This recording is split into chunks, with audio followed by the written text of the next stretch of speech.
Star Bharat की popular show तेरा मेरा साथ रहे कि आज के एपिसोड में आपने देखा होगा कि बड़ी मासी मिथिला मोदी से मिलती हैं और कहती हैं कि मुझे घर वालों से नहीं बल्कि तुझसे नाराज़गी है क्योंकि तुमने अपनी सारी ज़िंदगी को बर्बाद कर दिया। मिथिला मोदी कहती है कि बड़ी दीदी ऐसी बात नहीं है, इस घर में मुझे बहुत प्यार और सम्मान मिलता है, यहाँ सारे बच्चे मुझे अपनी माँ की तरह ही मानते हैं।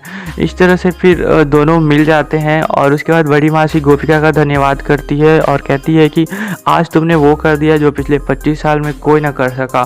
सो ऐसे ही तुम सबकी नज़रों से पर्दे को हटाते रहना। गोपिका ये बात सुनती है लेकिन अचानक उसे चक्कर आ जाता है और गोपिका फिर कमरे में उससे लेकर मतलब सब लोग चले जाते हैं। मिथिला मोदी सोच रही होती है कि आखिर गोपिका को ऐसा क्या हो गया था, वो मतलब ऐसे नशे की हालत में कैसे आ गई होगी। उधर प्रिया और आशी किचन से सारे जलेबी को स्मृति को निकाल कर फेंक रही होती हैं और सोच रहे होते हैं कि जल्दी से इसे साफ़ कर लेते हैं, अदरवाइज किसी को शक हो जाएगा।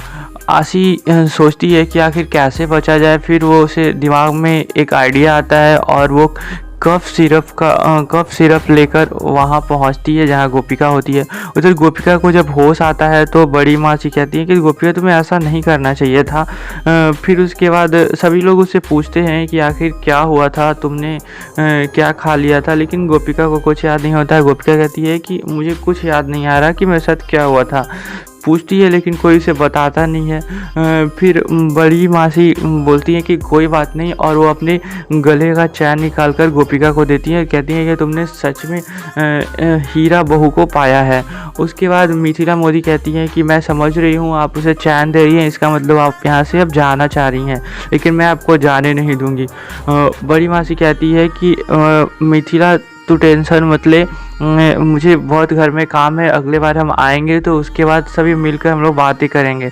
उसके बाद फिर बड़ी मासी चली जाती हैं।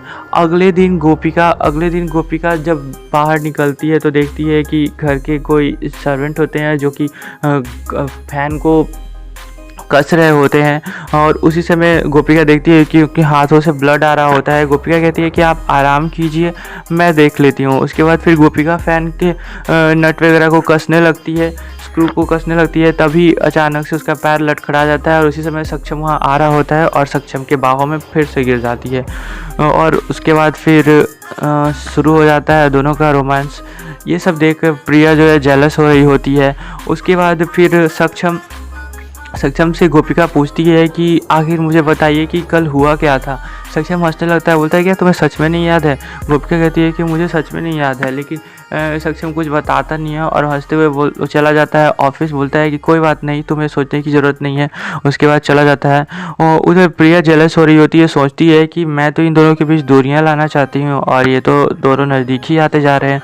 फिर प्रिया के दिमाग में कुछ उपाय सोचता है और वो जाकर फैन के जितने भी स्क्रू होते हैं ढीला करने लगती है ताकि गोपिका का बदनामी हो सके। अपकमिंग एपिसोड में आप देखेंगे कि गोपिका सोच रही होती है कि आखिर ये इस तरह की हरकतें कौन कर रहा है जो पिछले कुछ दिनों से हो रहा है घर में।